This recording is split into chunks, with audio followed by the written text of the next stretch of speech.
Good morning, church family. I'm here with you this morning to walk through kind of my reflection of Acts chapter 24.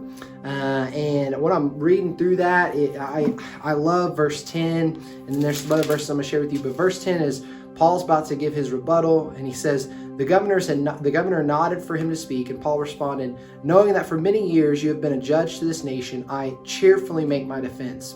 That word cheerfully, I circled it because Paul is looking at this circumstance not in sadness or anger or frustration, but he's looking at it as an opportunity to get to share the gospel. And so then it walks through Paul and in him giving an offense for the accusations that were made for him. But then at the end, we get to where he shares the gospel with this governor.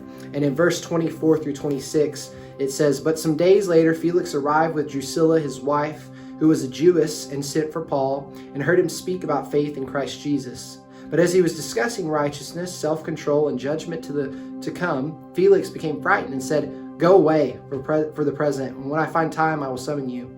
Verse 26, I love this. At the same time, too, he was hoping that Paul would give him money.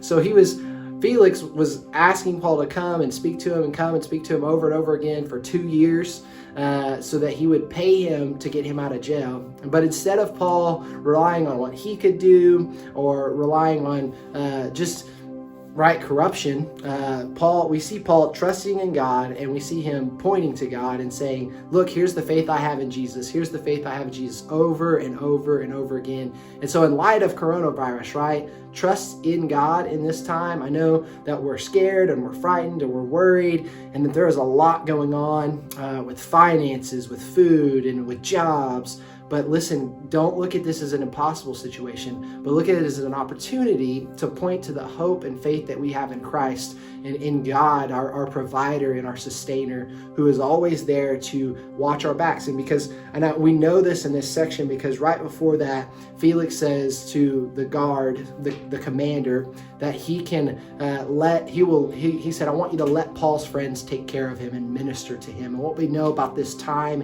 in history is that if you were thrown in jail, they didn't provide food and all that. You had to rely on friends or family to come and do that. And so God is providing for Paul, and then Paul is saying, okay, I have faith in you and I'm going to point to you. So do that during this time. Have faith in God, trust in him, and point to him, and he will continue to watch over, provide, and guide and direct for your life. Thank you so much.